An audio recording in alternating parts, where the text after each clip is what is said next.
Welcome dear students. उम्मीद है आप सब खैरियत से होंगे। तो आज हम ग्रेड 10 के यूनिट नंबर 1 का लास्ट टॉपिक डिस्कस करेंगे, जो कि है डिसऑर्डर्स ऑफ गट। तो स्टार्ट करते हैं इंट्रोडक्शन से। गट का मतलब होता है हमारा डाइजेस्टिव ट्रैक, ठीक है, जिसमें हमारा स्टमक, इंटेस्टाइन वगैरह ये सारी चीज़ें आ जाती हैं।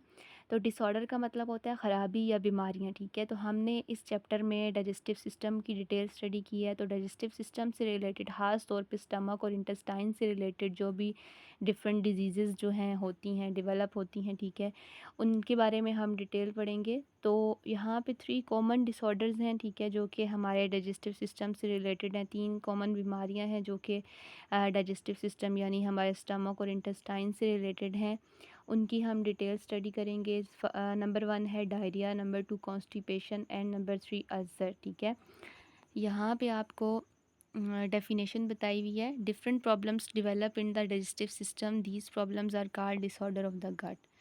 फर्स्ट डिजीज़ है डायरिया, जिसको हम मोशन भी बोलते हैं, ठीक है।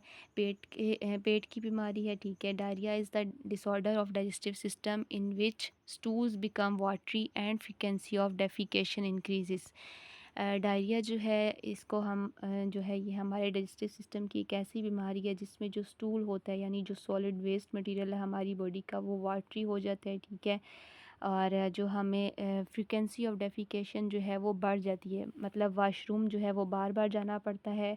और जो हमारा वेस्ट मटेरियल है वो वाटरी हो जाता है, ठीक है। इसके सिम्टम्स देखते हैं। सिम्टम्स जो है अलामात को बोलते हैं। तो symptom of diarrhoea are that the stools become watery, ठीक है। जो हमारा वेस्ट मटेरियल है, जो हमारा पाखाना है, वो वाटरी हो जाता है, ठीक है। And there is a increase frequency of defecation. Defecation यानी आपको बार बार वॉशरूम जाना पड़ता है। वीकनेस हो जाती है, कमज़ोरी हो जाती है। थर्स्ट यानी प्यास बहुत ज़्यादा लगती है। डिहाइड्रेशन हो जाती है बॉडी में, यानी पानी की कमी हो जाती है, ठीक है, क्योंकि हमारी बॉडी से जो है वो वाटर रिमूव हो रहा होता है। हमारे स्टूल्स जो है वाटरी हो जाते हैं, तो लॉस ऑफ वाटर हो रहा होता है बॉडी में, जिसकी वजह से बॉडी में डिहाइड्रेशन यानी पानी की कमी हो जाती है। और नेक्स्ट सिम्टम है डिजीनेस, यानी चक्कर आते हैं पेशेंट को। उसके बाद कॉजेज़ देखते हैं कि डायरिया जो ये बीमारी है इसकी क्या वजह है। तो फर्स्ट जो इसकी कॉज है वो है infection of the lower GI tract, ठीक है। इन्फेक्शन हो जाता है हमारे गैस्ट्रोइंटेस्टाइनल ट्रैक में, ठीक है, या तो स्टमक में या इंटेस्टाइन में इन्फेक्शन हो सकता है, ठीक है। और नर्वस स्टिमुलेशन का मतलब होता है कि हमारे जो भी हम स्ट्रेस ले लें, अगर किसी चीज़ की बहुत ज़्यादा टेंशन हो, हमें फ़ियर हो जाए, एंजाइटी हो जाए, ठीक है। हमारे नर्वस स्टिमुलेशन का मतलब है हमारे नर्वस सिस्टम यानी हमारे ब्रेन से रिलेटेड अगर हमारे दिमाग में कोई चीज़ जा रही है, जैसे हम किसी चीज़ की बहुत टेंशन ले रहे हैं, एंजाइटी हो रही है हमें, तो उस वजह से भी हमें डायरिया हो सकता है। नेक्स्ट है फूड पॉइजनिंग। फूड पॉइजनिंग मतलब आपने कोई कॉन्टेमिनेटेड फूड जो है खा लिया, जैसे आपने कोई ऐसा खाना खा लिया जिसमें कोई बैक्टीरिया या वायरस वगैरह था, कोई जरासीम थे, ठीक है, तो हमें उससे भी हमारे जो है वो डायरिया हो सकता है। फिर है पुअर हाइजीन। पुअर हाइजीन यानी हम अगर खाना खाने से पहले प्रॉपर हैंड वॉश नहीं करते या वॉशरूम जाने के बाद प्रॉपर हैंड वॉश नहीं करते, तो उस वजह से भी जो है वो डायरिया आपको हो सकता है। अनसेफ ड्रिंकिंग वाटर, आप साफ़ पानी नहीं पी रहे, गंदा पानी पी रहे हैं, कंटेमिनेटेड वाटर ड्रिंक कर रहे हैं, उसकी वजह से भी आपको हो सकता है। नेक्स्ट कॉज है फूड एलर्जीज़ और फूड इंटॉलरेंस, ठीक है। फूड एलर्जी में कुछ ऐसे लोग होते हैं जिनको किसी ख़ास किस्म की फ़ूड से एलर्जी होती है, जैसे मिल्क जो है, उसके अंदर जो है वो लैक्टोज़ शुगर होता है, ठीक है। और कुछ लोग होते हैं जिनको लैक्टोज़ इंटॉलरेंस की डिज़ीज़ होती है, जिसमें उनको जब भी वो दूध पीते हैं तो उनको डायरिया हो जाता है, क्योंकि जो मिल्क के अंदर लैक्टोज़ शुगर होता है उसको डाइजेस्ट करने के लिए हमारी इंटेस्टाइन में एक एंजाइम होता है जिसको हम कहते हैं लैक्टेज़ एंजाइम। तो अगर ऐसे लोग, कुछ ऐसे लोग होते हैं जिनकी बॉडी में जो लैक्टेज़ एंजाइम होता है जो कि मिल्क शुगर को डाइजेस्ट करता है, वो ना बने, उनकी बॉडी में नॉर्मली प्रोड्यूस ना हो, तो ऐसे लोग जो हैं जब भी वो दूध पिएंगे तो वो जो लैक्टोज़ शुगर उन मिल्क के अंदर होता है वो डाइजेस्ट नहीं होगा, तो इस वजह से भी उनको जब भी वो दूध लेते हैं तो उनको डायरिया हो जाता है। तो कुछ ऐसी फूड्स होती हैं तो जिनकी वजह से एलर्जीज़ होती हैं तो डायरिया हो सकता है। नेक्स्ट है ट्रीटमेंट यानी इलाज क्या है इस बीमारी का, क्योंकि हमने पढ़ा है सीरियस जो इसकी कॉम्प्लिकेशन है वो ये है कि डायरिया की वजह से बॉडी में बहुत ज़्यादा पानी की कमी हो जाती है, डिहाइड्रेशन हो जाती है, वाटर और साल्ट्स की कमी हो जाती है। तो पेशेंट्स को जो है वो डॉक्टर ज़्यादातर जो है वो डिहाइड्रेशन को पहले ट्रीट करते हैं, जिसके लिए उनको एक जो है वो साशे देते हैं जिसको हम ORS के नाम से जानते हैं। इसकी एब्रीवेशन क्या है? ओरल रिहाइड्रेशन सॉल्यूशन, ठीक है। इसमें जो है डिफरेंट मिक्सचर होता है, साल्ट और शुगर सॉल्यूशन का मिक्सचर होता है, उसको पानी में डाल के जो है वो पीते हैं पेशेंट, और उससे उनके बॉडी में डिहाइड्रेशन जो है वो ख़त्म होती है। नेक्स्ट डिजीज़ है कॉन्स्टिपेशन, जिसको हम कब्ज़ भी बोलते हैं, ठीक है। कॉन्स्टिपेशन क्या है? It is a disorder of digestive system in which there is a decrease in the frequency of daily stools और डिफ़िकल्टी इन डेफिकेशन, ठीक है। ये भी डाइजेस्टिव सिस्टम की एक बीमारी है, जिसमें क्या होता है, there is a decrease in frequency of daily stool, यानी कि जो लोग फॉर एग्ज़ाम्पल एक दिन में 2 बार वॉशरूम जाते हैं, तो वो उनके अंदर जो वॉशरूम जाने की जो डेफिकेशन का प्रोसेस है वो स्लो हो जाता है, यानी वो जो एक दिन में 2 बार वॉशरूम जाते हैं वो 2 दिन में 1 बार जाएंगे। और साथ में उनको जो डेफिकेशन का जो प्रोसेस है उसमें डिफ़िकल्टी होती है, मुश्किल से जो है वो स्टूल को पास करते हैं, ठीक है। और सिम्टम क्या है, इसके क्या अलामात हैं? सबसे पहला सिम्टम है decrease in frequency of daily stool, ठीक है। वॉशरूम जो है जाने की इनको हाजत नहीं होती, ठीक है। नंबर 2 है डिफ़िकल्टी इन डेफिकेशन, उसको रिमूव करने में जो है डिफ़िकल्टी होती है बॉडी से, ठीक है। नंबर 3 है एब्डोमिनल पेन, पेट में दर्द होता है। अच्छा, why does constipation occur? Constipation कैसे होती है, क्यों होती है, ठीक है। तो इसमें क्या होता है, यहाँ बताया हुआ द फीसिस, ठीक है, moves too slowly along the large intestine, ठीक है। आपको पता है लार्ज इंटेस्टाइन का ये फंक्शन है कि हमारे जो भी जो भी फूड है डाइजेशन के बाद उसमें से जो है वो वाटर और कुछ विटामिन्स को एब्जॉर्ब करवाती है। तो जब फूड लार्ज इंटेस्टाइन में पहुंचती है तो वो एक नॉर्मल अमाउंट में जो है वो पास कर रही होती है। फीसिस जो सॉलिड वेस्ट है हमारी बॉडी का, वो जो वेस्ट है हमारी लार्ज इंटेस्टाइन से नॉर्मली जो है वो एक स्पीड पे मूव कर रहा होता है। तो जब किसी को कॉन्स्टिपेशन होती है तो क्या होता है कि जो फीसिस जो नॉर्मली मूव कर रही होती हैं वो बहुत स्लोली मूव करती हैं, ठीक है, लार्ज इंटेस्टाइन में से, जिसकी वजह से लार्ज इंटेस्टाइन जो है उन फीसिस में से ज़्यादा वाटर को एब्जॉर्ब करवा देती है, ठीक है। फॉर एग्ज़ाम्पल हम यहाँ पे इसको डायग्राम के थ्रू समझते हैं। फॉर एग्ज़ाम्पल ये आपकी लार्ज इंटेस्टाइन है, ये आपका वेस्ट मटेरियल जो है वो मूव कर रहा है। अच्छा, फॉर एग्ज़ाम्पल ये आपका वेस्ट मटेरियल मूव कर रहा है, ठीक है। तो अगर फीसिस जो है या वेस्ट मटेरियल जो है वो बहुत स्लोली मूव कर रहा है, वो एक जगह पे रुका हुआ है, ठीक है, जितनी देर वो रुकेगा लार्ज इंटेस्टाइन उसमें से बहुत ज़्यादा वाटर को एब्जॉर्ब करवा लेगी अपने अंदर, जिसकी वजह से वो जो वेस्ट मटेरियल है वो बहुत ज़्यादा हार्ड हो जाएगा, और फिर उसको बॉडी से रिमूव करवाना बहुत डिफ़िकल्ट हो जाएगा, पेनफुल हो जाएगा, ठीक है। तो इस कंडीशन को हम कहते हैं कॉन्स्टिपेशन। अच्छा, उसके बाद बताया हुआ है कॉजेज़, वजह क्या है, ठीक है, कॉन्स्टिपेशन की। तो नंबर 1 है मेडिकेशन, कुछ दवाइयों की वजह से भी जो है वो कॉन्स्टिपेशन हो जाती है। फिर नंबर 2 है लैक ऑफ एक्सरसाइज, तो एक्सरसाइज ना करने की वजह से भी जो है वो बॉडी इतनी आपकी एक्टिव नहीं रहती, तो जिसकी वजह से जो है वो आपको कॉन्स्टिपेशन हो सकती है। नॉट टेकिंग इनफ लिक्विड्स, ठीक है, आप अगर पानी कम पी रहे हो, लिक्विड्स कम ले रहे हो अपनी डाइट में, तो उसकी वजह से भी जो है वो आपका स्टूल हार्ड हो सकता है। फिर है not taking enough fibre in the diet, ठीक है।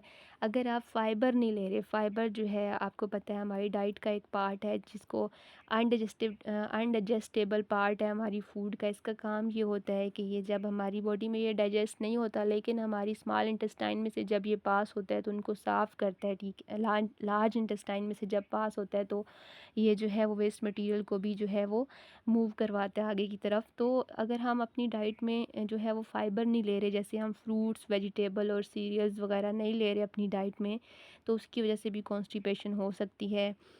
फाइबर जैसे कि हमारी फ्रूट्स वगैरह के जो छिलके होते हैं वेजिटेबल के, ये हम खाते हैं, इनमें फ़ाइबर होते हैं। फ़ाइबर जो है हमारी डाइट का फ़ाइबर वाला पार्ट है। जब हमारी बॉडी में ये डाइजेस्ट तो नहीं होते, लेकिन हमारी इंटेस्टाइन में से जब गुजरते हैं तो वेस्ट मटेरियल को ये जो है वो मूव करवाते हैं, तो उनको साफ़ करने में हेल्प करते हैं। तो अगर हम अपनी डाइट में फ़ाइबर नहीं लेंगे तो उसकी वजह से भी कॉन्स्टिपेशन हो सकती है।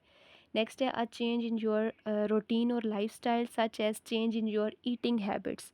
अगर हम अपनी ईटिंग हैबिट्स जो हैं उनमें चेंज नहीं लाएंगे, जैसे हम बहुत जंक फूड लेते हैं, उसकी वजह से भी जो है वो आपको कॉन्स्टिपेशन हो सकती है।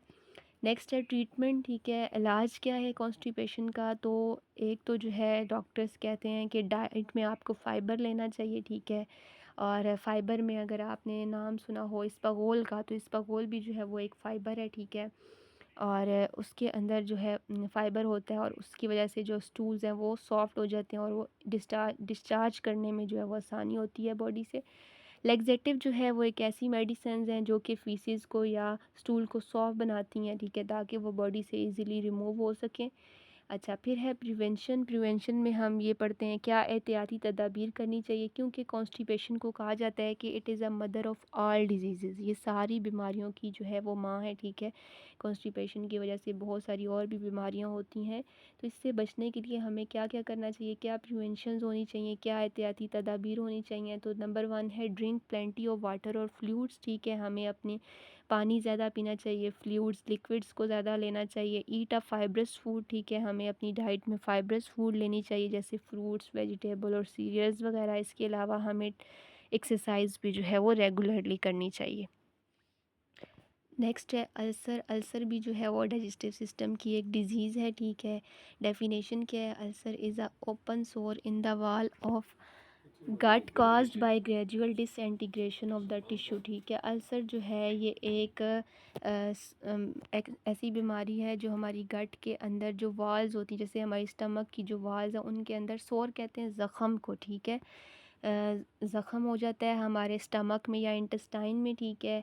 And caused by gradual disintegration of the tissue, ठीक है। और हमारे जो स्टमक के जो टिश्यूज़ हैं उनकी वॉल्स में जो टिश्यू हैं वो टूटना शुरू हो जाते हैं। डिसइंटीग्रेशन का मतलब क्या है, वो टूटना शुरू हो जाते हैं, ठीक है। जैसे हमने पढ़ा था हमारे स्टमक के अंदर जो है वो म्यूकस की, फॉर एग्ज़ाम्पल ये हमारा स्टमक है, ठीक है। इसके अंदर हमने स्टडी किया था कि जो स्टमक के अंदर एक म्यूकस की लेयर होती है, ठीक है, यहाँ पे जो बनती है इसके अंदर एक म्यूकस की लेयर, जो कि इसको स्टमक के अंदर, क्योंकि आपको पता है एसिड प्रोड्यूस होता है, तो ये एसिड जो है इसके अंदर, एसिड से जो स्टमक की वाल्स ख़राब ना हो तो स्टमक की वाल्स के अंदर एक म्यूकस की लेयर बनती है जो उसको प्रोटेक्ट करती है। अगर वो म्यूकस की लेयर जो है वो सही तरीके से ना बने तो स्टमक के अंदर जो उसकी वाल्स है उसमें सोर यानी ज़ख़म हो जाते हैं, और इन ज़ख़म को हम क्या बोलते हैं, अल्सर, ठीक है। तो अल्सर जो है वो दो तरह का होता है, एक टू टाइप्स है। नंबर 1 गैस्ट्रिक अल्सर है जिसको स्टमक अल्सर बोलते हैं, और नंबर 2 पेप्टिक अल्सर यानी जो स्मॉल इंटेस्टाइन का फर्स्ट पार्ट है ड्यूडनल, उसमें ये होता है। तो अगर हमारे जो है वो स्टमक में और इंटेस्टाइन में ज़ख़म हो जाएं तो उस बीमारी को हम क्या कहते हैं, अल्सर। सिम्टम्स क्या है, symptoms of ulcer include burning pain in the stomach specially between meals और एट नाइट, ठीक है। हमें जो है स्टमक के अंदर बहुत ज़्यादा जो है वो जलन और दर्द होता है। उसके अलावा जब स्पेशली जब हम खाना खाएं या रात के टाइम पे ज़्यादा होता है। नंबर 2 है इंडाइजेशन यानी हाजमा सही से नहीं होता। नंबर 3 है ब्लोटिंग। ब्लोटिंग कहते हैं फीलिंग ऑफ फुलनेस, ठीक है। जैसे आपको खाना खाने का दिल नहीं करेगा, जब भी आप खाना खाने बैठेंगे तो आपको बिल्कुल ऐसा लगेगा जैसे आपका पेट भरा हुआ है, इसको ब्लोटिंग कहते हैं। फिर है हार्ट बर्न और एसिडिटी, जलन होगी आपके, ठीक है। सीने में भी जलन होगी, हार्ट बर्न होगा, साथ में एसिडिटी हो जाएगी, तेज़ाबियत हो जाएगी। फिर है नोज़िया यानी कि आपको उल्टी वाली फीलिंग आएगी, मतली होना, और वॉमिटिंग यानी आपको उल्टी भी हो सकती है। फिर है लॉस ऑफ एपिटाइट यानी भूख की कमी, भूख नहीं लगती ऐसे पेशेंट्स को। वेट लॉस भी इसका एक सिम्टम है, एक अलामत है। If the ulcer persist for a long time, अगर अल्सर बहुत अरसे चल रहा है तो उन पेशेंट्स का वेट लॉस भी हो सकता है। कॉजेज़ क्या हैं, वजूहात क्या हैं। नंबर 1 है एसिडिटी। एसिडिटी की वजह से, क्योंकि स्टमक में जो है वो म्यूकस लेयर नहीं प्रोड्यूस हो रही, जिसकी वजह से जो स्टमक के अंदर जो एसिड है, हाइड्रोक्लोरिक एसिड, वो ज़्यादा प्रोड्यूस हो रहा है, जिसकी वजह से ये हो सकती है, ठीक है। इसके अलावा बताया हुआ स्मोकिंग की वजह से भी होता है, और बैक्टीरियल इन्फेक्शन एक ख़ास किस्म का बैक्टीरिया जिसकी वजह से ये डिज़ीज़ होती है, जिसको हम कहते हैं एच पाइलोरी, ठीक है, बैक्टीरिया। और उसके बाद जो है ट्रीटमेंट की बात करें तो ट्रीटमेंट में सबसे पहले जो स्टमक में एसिड ज़्यादा बन रहा होता है, ऐसी मेडिसिन्स देते हैं जो स्टमक एसिड को रिड्यूस करते हैं। अगर ये बैक्टीरिया की वजह से हो रहा है तो एंटीबायोटिक्स देंगे, ठीक है। प्रिवेंशन ये है क्या एहतियाती तदाबीर है। नंबर 1 है for the prevention of ulcer stop smoking, ठीक है, स्मोकिंग जो है उसको क्विट कर दें। नंबर 2 है avoid spicy food and food containing acids, ठीक है। स्पाइसी फूड को इनटेक ना करें, साथ में जो ऐसी फूड जिनमें ज़्यादा एसिड है उसको अवॉइड करें। और नंबर 3 है अवॉइड स्ट्रेस, तो टेंशन जो है, स्ट्रेस जो है उसको नहीं लेना आपने, ठीक है। तो ये थी हमारा जो फर्स्ट चैप्टर है वो आज कंप्लीट हो गया। अगर आपको कुछ समझ नहीं आता तो आप कमेंट सेक्शन में पूछ सकते हैं। थैंक यू, अल्लाह हाफिज़।